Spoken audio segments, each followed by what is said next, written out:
Do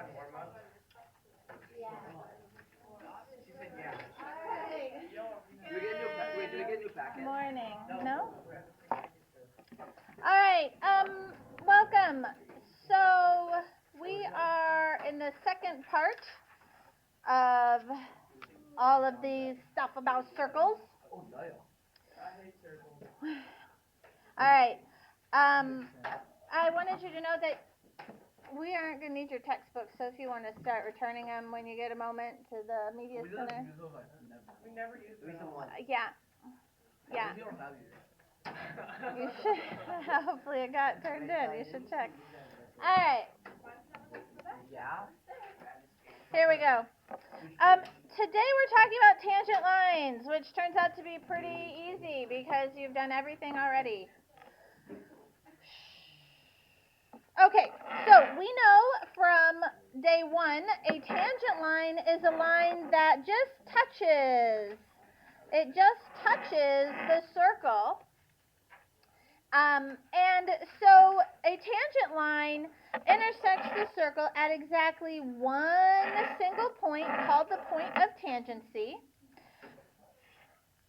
So point A, right here where it's touching the circle, would be a point of tangency. And it's really, really important that we know that a line is tangent to a circle if and only if it is perpendicular to a radius drawn to the point of tangency. So if our tangent line, well, we know a line is tangent rather, if we get this right angle right here, and we have a radius from the center to the edge A, so that is a radius. And the nice thing is, it's pretty easy to determine if we have a right angle because if I connect it to a triangle, then all we have to do is the Pythagorean theorem to determine if we have a tangent. So if it satisfies a squared plus b squared equals c squared, then we know that we have a right triangle. Then we have a right triangle. So we have some Pythagorean theorem to do today. So right here, they have labeled an 8 and a 15 and a 17, and we just need to verify if it is a right triangle. So what should my Pythagorean theorem statement be here? 8 squared plus 15 squared equals 17. Good. And we want to know, we're verifying, so I'm going to put a question mark there. And so I'm going to go ahead and on my left-hand side, I can type in 8 squared plus 15 squared, and I get 289. And then on the right-hand side, I just want to check that 17 squared is also 289. And since the left side and the right, oh, you can't really see that. There we go. Since the left side and the right side balance, then AB is tangent, okay? Because we do have a right triangle. So since it satisfies the Pythagorean theorem, we do get a little right triangle there. It's just touching at one point. Is tangent on here? No. So let's check number 2, just to be sure. What should we set up for number 2? 11 squared plus 14 squared. Wait, no. Yes, then equals. Ooh, this is interesting. They only gave me a 5. What is that 5 showing? It's just the. It's just the outer portion. How do we do with that? You can just do 11 squared plus 14 squared.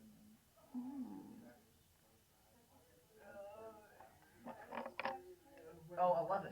Oh, another, so 11 plus 5. 11 plus 5, yeah, so the radius is from the center to the edge. We know that that radius is 11. That same thing is right here, because the radius is always congruent. So we know that from P to the edge of the circle is 11. So what's the whole length of the side here? 16. So a little bit of thinking may be involved today. I'm going to go ahead and again double check. We're going to check the left hand side. 11 squared plus 14 squared is 317. And 16 squared is 256. Oh, they are not equal. Therefore, AB is not tangent to circle P. Even though we've drawn it to look like it is, we have to understand that drawings are not to scale, and this is the proof.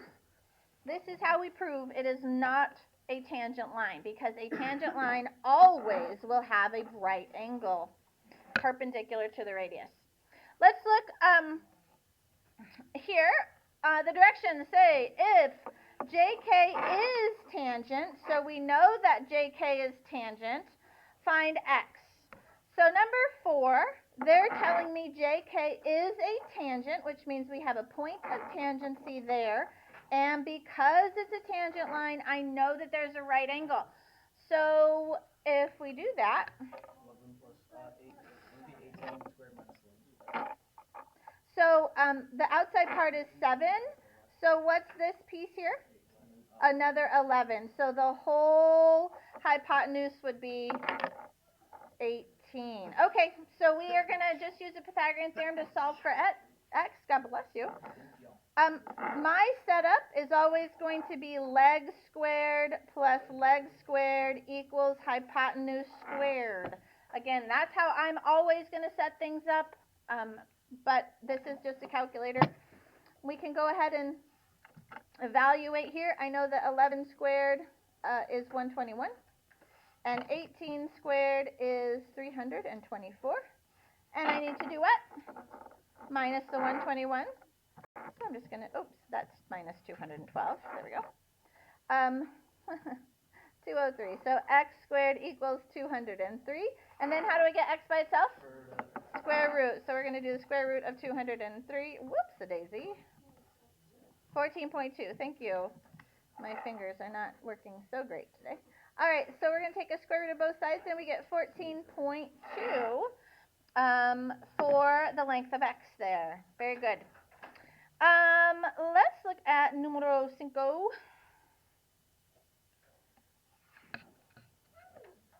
All right, once again, it's important we understand what the picture is saying here. What is this x representing?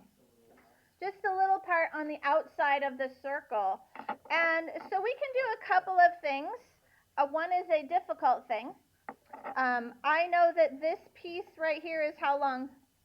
10. Okay. So one way that I could represent the whole length of that segment KL is I could say it's x plus 10. But then I have to square that, and it's going to be yucky. So I don't want to do that. Instead, I'm going to call the entire side y. Boys, settle down. Sorry. I'm going to call the entire side y. I'm going to name my own variable there. And the only reason I can do that is because the other sides have numbers already. I know that I have a tangent line. I'm just going to call the whole thing y. And go from there. So let's see. I'm going to write 24 squared plus 10 squared equals my hypotenuse, which I'm calling y. So the leg squared plus leg squared equals the big hypotenuse y squared. Go ahead and use my calculator. 24 squared plus 10 squared is 676. 676 equals y squared. And then we need to do what? Square root both sides. Fabulous. And so I'm going to square root my answer, and I get 26. How did the y become squared? Leg squared plus leg squared equals hypotenuse squared. A squared plus b squared equals c squared. Oh. Right? Okay. Y is 26. What's x? X is 16. How'd you get 16? Yeah, subtract 10. So 26 minus 10 gives us 16, and that is the length of x there. 16 plus 10 gives us the whole 26. Okay? So that is an option. Let's look at number 7. All right, they told us that JK was a tangent, so here is my point of tangency right at J. And if it's a tangent, then I know that I must have a right angle. Really important to recognize where your right angle is. X here represents the whole segment MK. What's 3.5? It's just the radius, yeah. So 3.5 is 3.5. Ah, so this other side is also 3.5. So what the whole length is 7. Very good. So what's my setup for Pythagorean theorem here? Equals x squared. Very good. Leg squared plus leg squared equals the hypotenuse squared. So once again, I can put this whole left-hand side in my calculator. And I know this seems really like we've done this like 70,000 times already. Doesn't it feel that way to you? Trillions. Equals x squared, and then I can take a square root, and so we get x equals 9. I'm going to go with 9.5. Any questions on that one? All right. You should maybe type in the calculator again. Let's look at number 8. So JK is our tangent, which means J is the point of tangency, and we have a right angle from the radius to that tangent line. All right, let's see. X is just a radius again. What do you want to do? 2x? We can do 2x. 2x squared. We can't divide 25 in half. What about 2x squared plus 7 squared? Okay. I'm just seeing what you guys choose to do because there's a couple of different ways. So we know that this other radius is also going to be x. So the whole length would be 2 x's. X plus x is 2x. So we have leg squared plus leg squared. Now here's the tricky part, ladies and gentlemen. You really need to pay attention to this. This whole leg is 2 x's. We have to square the whole thing, which is not the same as just a 2x squared. All right, these two things are not the same. They are not the same. Could you put it in as 2x and then squared? Parentheses. Parentheses. Very important. I'll talk about it in just a second. And then hypotenuse is right here is 25. So we're going to square that as well. Now, when we evaluate this, 7 squared is 49. What is 2x quantity squared? We could. I'm not going to. Because it's important to understand what it really means. What does 7 squared mean? 7 times 7. Okay. So what does 2x quantity squared mean? 2x times 2x. It is the 2x repeated 2 times. And this is really important. If you understand what exponents mean, you'll always do it correctly. So when it doesn't have parentheses, what is 2x squared telling you? What is being squared? Just the x is being squared. This means 2 times x.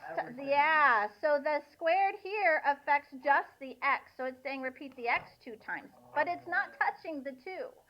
Where here, the 2 is affecting everything in parentheses. So it's telling you to repeat everything in parentheses 2 times. 25 squared is 625. I'm going to go ahead and subtract 49. So 265. Oh my goodness. All right.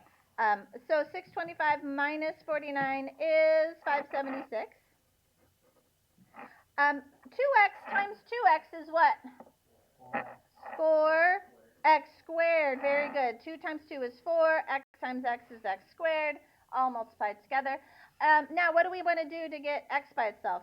Yeah, now we can divide by 4.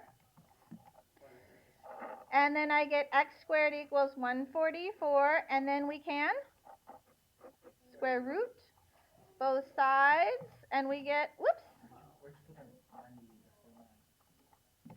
sorry, what? Where'd you put the 49? 49. I subtracted, yeah, right here from 625 and up. All right, so x is 12 there. The radius is 12. So really good algebra right there. Now I have another really good algebra one, so write this one down. Number 9. Number 9 is very tricky. Again, JK is a tangent, which means J is the point of tangency, and we have a right angle right there. All right, now, what's 10? Just the outer portion. So just 10 goes from the outside to K, which means what is this length here? Yeah, it's the same as the radius, gentlemen. All right. Now, there's no other way to do this, no simple way to do this. So what is the length of segment LK here? How do we represent that? X plus 10 is the whole length of the hypotenuse in this case. So we have to do some really quite a lot of algebra here. Let's look. We have leg squared, so x squared plus the other leg squared equals the whole hypotenuse, x plus 10, quantity squared. And again, that is the whole thing squared. So use the parentheses, really important. What does it mean when you see something like this squared? What do you have to do? Is it x squared plus 100? No, it is not just x squared plus 100. I'm going to go over here. X plus 10 quantity squared means x plus 10 times x plus 10. It is two bubbles that we have to multiply together. How do we multiply those together? Yeah, FOIL. It's first times first, and then the outside, so we have to distribute the x. So x times x is x squared. X times 10? 10x. Then we have to distribute the 10 as well, the inside and the last product. So 10 times x, another 10x, and 10 times 10 is 100. All right, this goes way back, right? Now we can combine some like terms here. We have the x squared. What is 10x plus 10x? 20x. And then plus the 100. This is called a binomial square, ladies and gentlemen, and this is the most missed thing in algebra. Okay? The common answer is x squared plus 100. It is not x squared plus 100. You have to double bubble and multiply it out. So we get x squared plus 20x plus 100 just from that bubble being squared. Okay, be careful. And we have x squared, 20 squared is what? 400. Okay. So please be careful. Put some stars by that. When you see a binomial square, you need to be very, very careful. What do you notice about these x squareds? They're going to cancel out, yeah, because I subtract the x squared. It's just going to go away. Well, that's kind of nice. You can do minus 100. Okay, so I'm going to go ahead and then move the 100 over with the 400. So that gives me 300 equals 20x, and then divide by 20. So we get x equals 15. Great. All right, so careful with your algebra there. All right, now just a little bit more and we'll be done. If two segments from the same external point, so from point B out here, are tangent to a circle, then they are congruent. Well, let's talk about why. I want to talk about why. If I draw another segment in right here from D to B, what have I just created? How many triangles do you see? Two triangles. And my question to you is, if I know that A and C are tangent, then I have these right angles, and DC and AD are the same. They're radii. They are the same length. Yeah. And so we have this reflexive side also. This is two congruent right triangles. This is the hypotenuse leg congruence. We have a right angle in both triangles, and their hypotenuse, their shared hypotenuse, and another leg are congruent. So we get congruent triangles, and that is why, yeah, these two segments are also congruent, those external tangent lines. So, yeah, is that where these, are you looking here? Yeah. So again, what we have here is a polygon is circumscribed. Circumscribed means it's on the outside, so it's going around, like circumference means around, okay? So we have a polygon, a triangle, circumscribed around a circle. Then it turns out that all sides are tangent. So we have this tangent point at D, E, and F. They are tangent. And if they're tangent, then AD and AF are congruent, and BD and BE are congruent, and CF and EC are also congruent. So we get lots of little congruent external segments, okay, which can be pretty cool. Let's look at number 10. So at number 10, assume that segments that appear to be tangent are tangent. So these points are tangent. So what do we know? Yeah, CB and AB are congruent, which means what equation can we set up? They equal each other, yeah. 8x minus 19 is equal to 5x plus 23. And I don't need to solve that, do I? You already know how to do this. Okay. Let's look at number 12. All right, again, we clearly have some tangents here. So we have right angles, but also what's congruent? Sunny. Could you just do x plus 7 equals 10x plus 41 and plug it in? True. And then do that squared plus 17 squared. Very good. Wow, that was some fast thinking there. So since they are external tangents, they are congruent to each other. So 10x minus 41 is equal to 4x plus 7. And we want to go ahead and solve for x, and we are going to do this one. I'm going to go ahead and subtract 4x, which gives me a 6x. And I'm going to add 41, which gives me 48. What's x? 8. Good. Now, what can I do with x? Plug it back in. Okay. I'm going to plug it in over here because that's the smaller numbers. Let's see. 4 times 8 plus 7 is 39. Okay. So SU and ST are both 39. Here I have 17. How do we find SV? That is the question.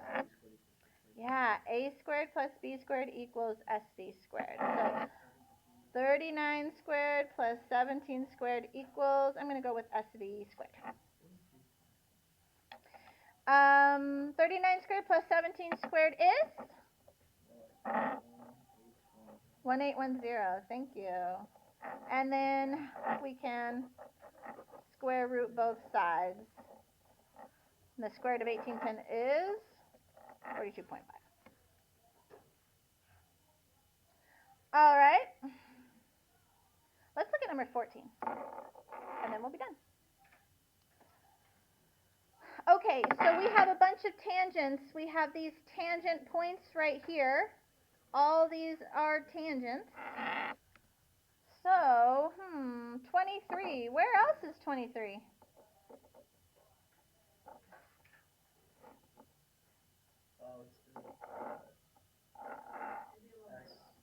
Yeah, right here. Yeah, that's another 23. So that's 23. Okay. So what is this portion then? Ah, very good. Okay, so 37.5 minus 23. So you see how we can kind of go around from here. So we get 14.5. What else is 14.5? Yeah, the other side here is also 14.5. We are trying to find the perimeter of our quadrilaterals. So I want to know, what is this whole side length then? 27.1 plus 14.5. Whoops. 14.5 is 41.6. Very good.